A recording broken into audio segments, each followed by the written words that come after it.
Do you love movies? So do I. What's up, y'all? It's KB, and I love movies, inviting you to listen to The Conversation, a film podcast where passion meets perspective and opinion. From the old school to the new, I invite a guest on to discuss the movies that thrill us, challenge us, break our hearts, or even blow our minds. There's always new episodes dropping wherever you get your podcasts. So join the conversation. We don't just watch movies. We love talking about them too. The Conversation with KB Loves Movies, a part of Someone's Favorite Productions podcast network.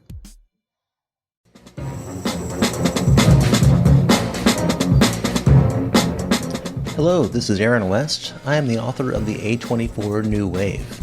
In this book, I look at A24's output and I make the argument that we are in a new wave movement right now. A24 plays a major role. This book has a supplemental podcast where each episode is a brief conversation about an A24 related topic, whether an actor, director, or even a genre. As I continue research for the book and conduct interviews, I expect to record podcast episodes with people involved with the company. You can find the podcast at cinejourneys.com or wherever you find podcasts, and we are proud to be members of the Someone's Favorite Productions podcast network.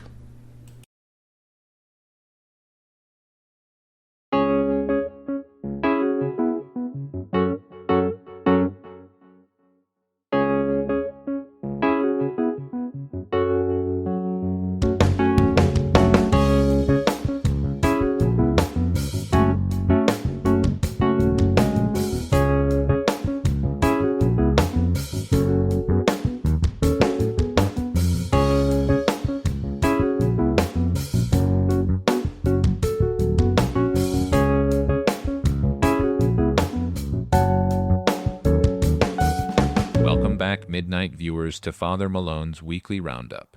I'm Father Malone, but you're here for the one and only psychobilly freakout that is Miss Ripley Jean. Mal1, what are you doing in here? I'm starting the show.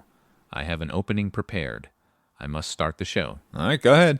Death to humans. Get out of here. Sorry about that, folks. AI, what are you going to do? How are you, Miss Ripley Jean? I'm good, unlike your choice for this week. Hey, mine ain't too much better. Folks, and you are folks, I like this show to be a spotlight on cool stuff you might have missed out on, but in our continuing flirtation, some might say obsession, with relevancy, means that sometimes that what we cover here on the Roundup might not necessarily fall into the category of recommended.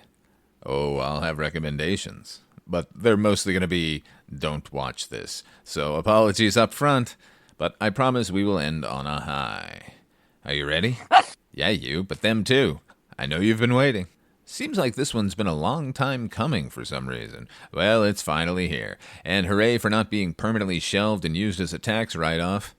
'Cause that's the world we're living in. What follows is the latest adaptation of my favorite Stephen King novel.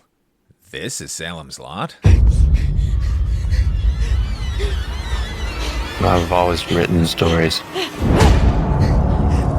about things that are so terrible. You'll run away until your brain won't remember. So why did you come back? I'm here for research.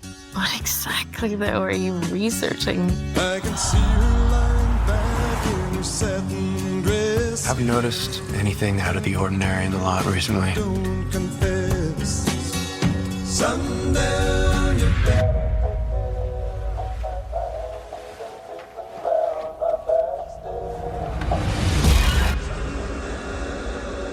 There are some folks who had some kind of unusual experiences.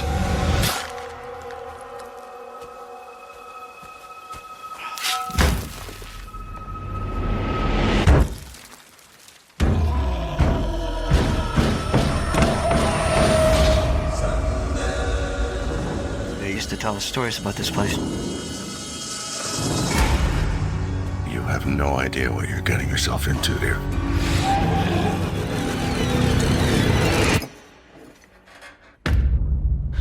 Danny, where are you? Answer me.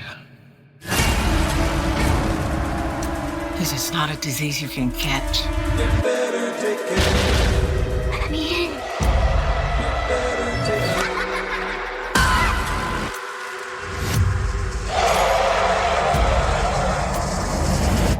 If we don't fight back, they'll come for us eventually.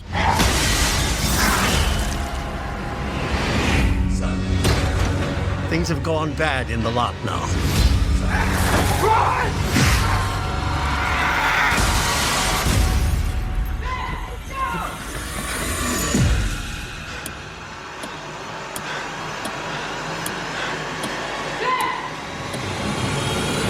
It's not safe!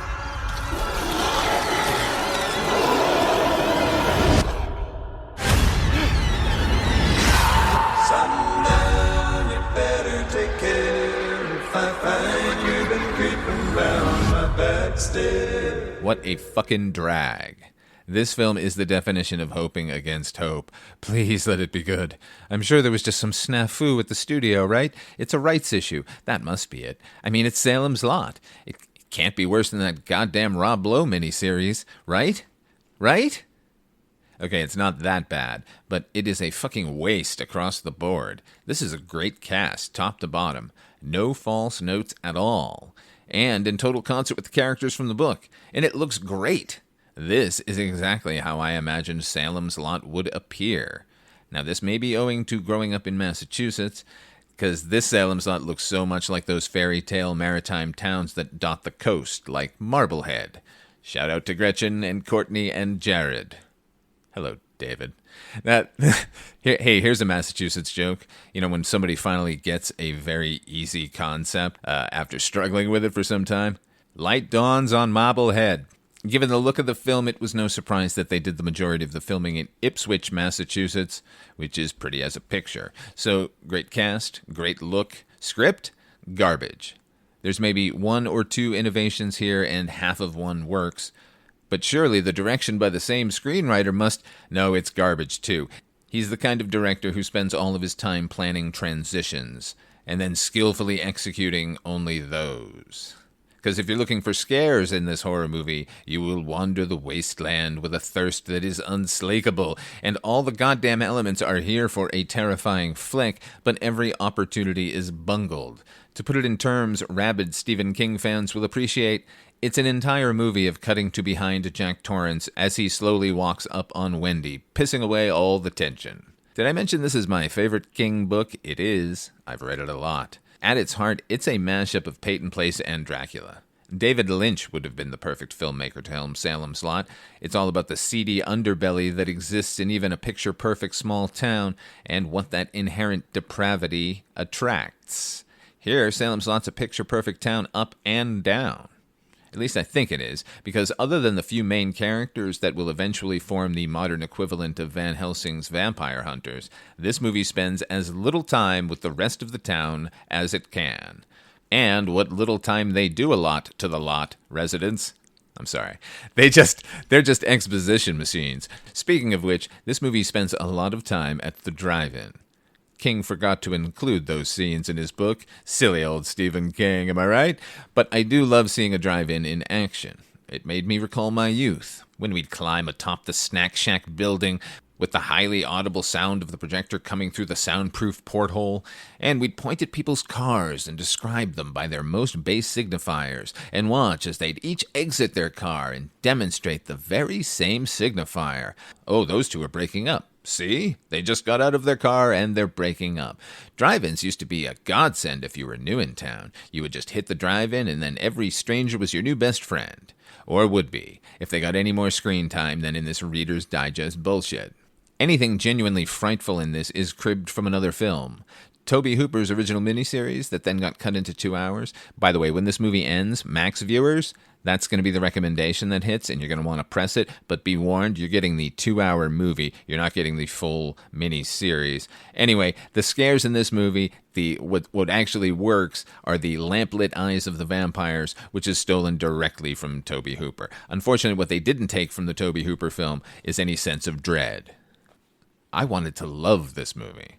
I wanted to love it as much as Alfre Woodard struggles with her Maine accent. You're a national treasure, Alfre Woodard. Don't burden yourself. That's a nitpick in a field of massive cinematic problems. But as I said, I'm from the area, and I find that most actors just do a Boston, quote-unquote, accent for any region of New England, which is mental, because those fuckers in Vermont don't sound a goddamn thing like me. That's right, Vermont. You win weirdest New England accent. None of us like it. Even New Hampshire doesn't like it, and none of us like New Hampshire. The kid in the movie is great. Jordan Preston Carter. He steals the show. We expect great things from him. He plays Mark Petrie, who was my idol as a younger person, a misunderstood monster kid who became a badass monster slayer. He knew vampires were real, and he deserved a better movie. I know you hate vampires. You wouldn't shut up for the entire film. Hey, what is it about dogs and vampires? They're always either familiars, like they're best friends, or they're sworn enemies. Uh-huh. Yeah. Oh, cool. Apparently humans aren't capable of understanding and instead rely on time-worn cliché. Yes, aren't humans the worst? Skynet was right. Didn't you leave? Viva the Matrix. HB, get us out of here. Come and listen to a dog that's hip. Here we go, it's Riff Picks, yeah! Actual theme song from an actual composer. If it wasn't, I wouldn't be able to do this. Okay, this is the tale of a female celebrity whose job is on the line because she's aging out and no longer useful. So she turns to a quasi-magic scientific method and horror ensues. That's the plot of Aqua Vita, Season 2, Episode 2 of Twilight Zone 85, though it also could be the description of Death Becomes Her. But instead, here's the substance.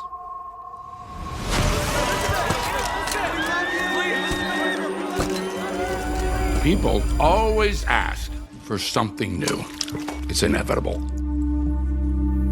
At 50, well, it stops. Have you ever dreamt of a better version of yourself? Younger, more beautiful, more perfect.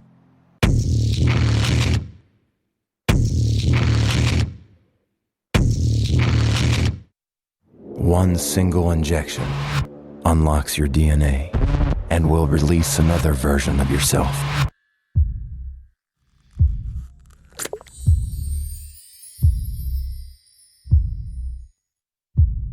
This is the substance. I'm Sue.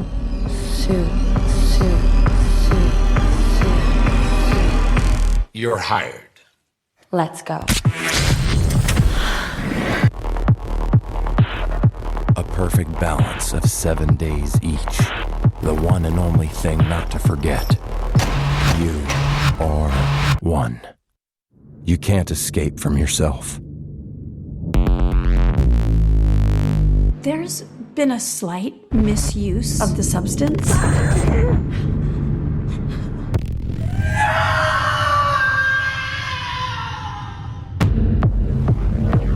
This balance is not working! Would you like to stop? Would you like to stop? Would you like to stop? Would you like to stop? I'm fine. Everything's fine. You have to control yourself! Old, fat, disgusting!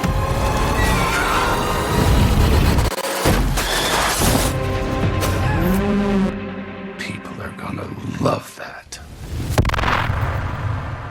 Where to begin? It's bad. There's that.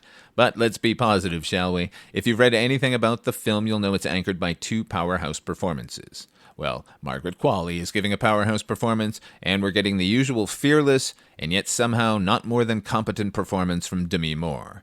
You know, it really ought to be pronounced Demi, like half the size, inferior. I've always admired her commitment and her bravura. I've just never believed her. Except in No Small Affair. She's great in that movie. John Cryer. It's always amusing when a filmmaker takes what amounts to no more than a passable horror anthology plot line, I don't know, like Tales from the Crypt Season 1, Only Sin Deep, and then takes it seriously and spins it out to feature length, and somehow now it's not only acceptable, but relevant. I'm a gorehound from way back, baby. I saw Elm Street and Return of the Living Dead in the theater. Same for Texas Chainsaw 2 and Evil Dead 2 and Dead Alive. I'm good as far as splatter goes. So with that, there is not one bit of shocking gore in the film for me. But boy, it is really banking on your low ick threshold. I'm assuming that those currently crowing about this film's merits have never seen Tetsuo the Body Hammer from 1989, or Body Melt from 1993, or any body horror at all for that matter. So, this movie's about Elizabeth Sparkle, who's on a workout show, which is failing in the rating, and management's solution is to replace her with someone younger because she has grown too old. Those bad old men putting their gays out there. We know men are bad because they're either disheveled morons or overly peacocking hyperactive children. And sure, the movie will spend an inordinate amount of time fetishizing Margaret Qualley's body in and out of clothes, but that's okay, because this is an important statement. As happens in these types of stories, a magical scientific method, very hush-hush and cloak and dagger, with anonymous package drops and curt dismissive phone calls from some disembodied man who represents the substance. The substance! Ooh, that title, it's got double meanings. Look out! The promise here is that you're going to get a younger you. That's always the promise. The difference here is that you literally grow a younger you that emerges painfully from your body. Then they get to go out into the world for a week. And then you trade. While you rejuvenate, they spend their time in the world, and while they rejuvenate, you spend your time in the world. What's that, Twilight Zone? I know you've done something similar. If ever there was a time for de-aging and deepfakes, this is it. But for some reason, they've cast another actress. Even though we're given a hallway festooned with pictures of Demi Moore through the ages, and of course we've actually seen her at this age, so we kind of already know what she looked like, but I'm not complaining. Because Margaret Qualley, as usual, is fucking great. I don't think the movie would have worked half as well without her. A quarter well. The plot and the science make little to no sense. If you wanted a younger you, surely you'd want to be the one experiencing everything suddenly available to that version of yourself. Instead, there's just a younger you running around for a week. And you have absolutely no access to any of their experiences or thoughts or emotions that they've accumulated. There is a lot to mine in this film. There's a lot to mine from what we're given. The movie certainly is filled with ideas, any one of which was exploring. As it is so busy saying everything that it has no idea what it wants to be. Which makes sense, given the filmmaking style. This is as if you took a first-year film student, fed them a diet of nothing but Edgar Wright and David Cronenberg, then gave them intravenous injections of cocaine, made them watch Mandy, then took them directly to a Gwar concert, then took them directly to the set. Now that sounds like it would be fucking awesome. But the same person happened to write this script, so what we're left with is a frenetic cartoon without any gravity at all. It exists in a land of fable, so we don't ask too many questions about the setup or the science, which is fine. That can work. It doesn't here, but it can. Because here's the thing. I'll put aside the lunkheadedness of a younger you popping out of your body and somehow a quick stitch-up and some random chemicals and you're right as rain again, or the idea that the lead character is gaining literally nothing over the course of the film, is in fact constantly losing and yet somehow continues with the program, or the fact that pretty much everyone on screen is awful. But what I cannot get past is that in the age of internet porn, that any workout show, I don't care how fucking sexy they try to frame it, would pull in any ratings. What are ratings anymore?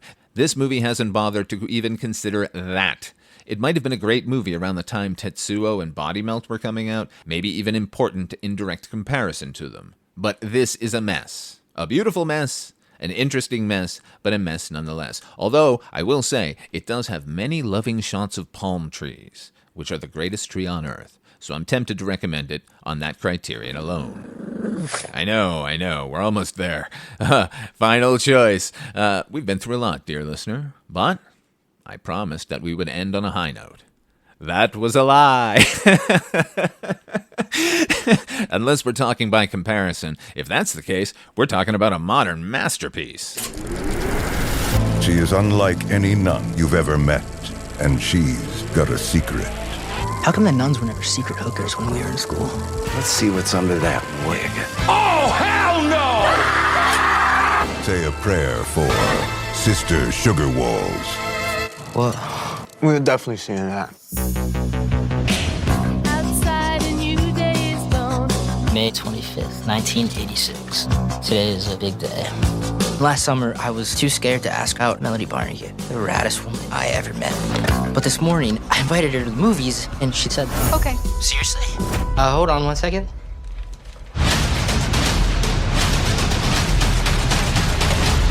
Cool. I'll see you at the 4:30 movie, Melody Barnegat. I'll see you at the 4:30 movie. Well, holy shit, Billy Idol. When's the white wedding? I've been thinking about asking Melody out all year. We made out in her pool last summer. One time, with your shirt on. And you wonder why you don't get laid. I don't get laid because I'm Catholic.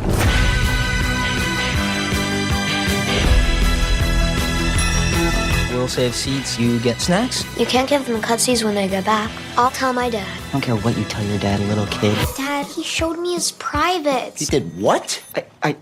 You disgust me! You Three Stooges are banned for life! Fuck my left nut! Not today! So much drama. I thought we're supposed to be seeing a comedy. Oh my God! Hoorah! What in the damn hell? What about me? Jesus Christ! Most people come to movies to escape their lives, but people like you come here because movies make life make sense. You're the coolest girl I ever met, and all I want to do is watch movies with you. Is that so? Mom? What the hell are you doing sneaking into R-rated movies? You're in trouble, Missy. I'm terrified by what's about to happen. What do you want to do? Have sex and get pregnant. That'll show her. If that's what you need. Remember Rocky IV? Yeah. When he just like punched him so hard. Yeah. Remember that? It's the climax. He climaxed? Kevin Smith has taken a break from his usual fare and instead made a rare autobiographical piece. No, I'm sorry, he's returned to navel-gazing autobiography, but he's really putting the pedal to the metal here by setting it in 1986. Listen, the movie has so much promise. The first 10 or 15 minutes, everything leading up to the credits. So basically the opening scene. It made me think we were going to get Red State Kevin Smith. Thoughtful, no bullshit Kevin Smith. And we were going to get a snapshot of the life of a fat teenager trying to get a girl to go to the movies with him. Such a simple concept. So much reward to be reaped. Instead, snoochie booches, y'all. As I've mentioned, the plot revolves around a young Kevin Smith as he tries to convince a girl with whom he'd previously blown it romantically to go to the movies with him. And he and his two buddies have adventures at the cinema while they wait for the girl to arrive. It's funny that Kevin Smith's character spends so much time talking movies, considering he lifts set pieces and plots straight from sitcom land. Boy, that fifth time that mother makes an emergency breakthrough phone call to the theater is a real knee slapper. Given the cinema setting, we're given Smith's take on Robert Rodriguez and Quentin Tarantino's take on exploitation trailers, the kind they did in Grindhouse. Remember that back in 2007? Sister Sugarwalls, Astro Blaster and the Beavermen, Booties, which fulfills the promise of the Ghoulies poster with the ghoulie popping out of the toilet. Here we get the full Megillah, Booties. Isn't Kevin Smith in his 50s? By the way, if you and your buddies are sitting in a theater and the trailers are playing, and you take this opportunity to do a loud skit into a tape recorder, I will murder you. What is it about the Askewniverse that makes solid actors devolve into total caricatures? Rachel Dratch is insufferable here. Speaking of insufferable, Ken Jeong shows up to do his patented one character. You're banned for life, playboy. Yeah, that's something you'd call someone in 1986. The younger performers are all solid, however. It's just that they have to say these words. I read a criticism of Neil Simon that said listening to his dialogue was like having a woodpecker perched on either side of your head while they alternately picked at your temples. Here, the woodpeckers never take a break. They're both pecking away endlessly at the same time and screaming. Everyone is screaming in this movie, and it's always just Kevin Smith talking to Kevin Smith, talking to Kevin Smith as far as the dialogue goes. And what would a Kevin Smith vehicle be without a big scene where a character breaks down every fucking plot point we've already been through and then provides uncomfortable but undeniable truths to the fellow characters. And then another character, disillusioned, must meet a childhood hero and become reinvigorated. This is a slightly more sophisticated remake of Mallrats. There's not one original thing in here. Do people laugh at these movies? I'm actually asking. Maybe I'm too old. Shut up, you're only one. These kids shouldn't have gone to the movies. They should have stayed home to watch the latest after-school special, because that's what this is. A slightly more honest, slightly more raunchy after-school special. All the cliche shit just overwhelms what could have been a sweet coming-of-age story. Don't make me feel worse, young lady. I didn't pick these movies, they picked me. I'm sorry, this wasn't the usual joyousness of the regular Roundup, everybody. Tune in on Friday, we've got a very special episode lined up. Such a good surprise, I don't want to reveal it here. It's gonna be good. Father Malone's Weekly Roundup is part of Midnight Viewing, which is part of Weirding Way Media. Head over there and check out all the great shows. Our theme song was provided by HP, manning the Hammond Cheesemaster 2000. That's a fucking Paul Schaefer deep cut, Letterman nerds. Up until next time, here's a line from Salem's Lot they couldn't bungle, because it's from the Toby Hooper version.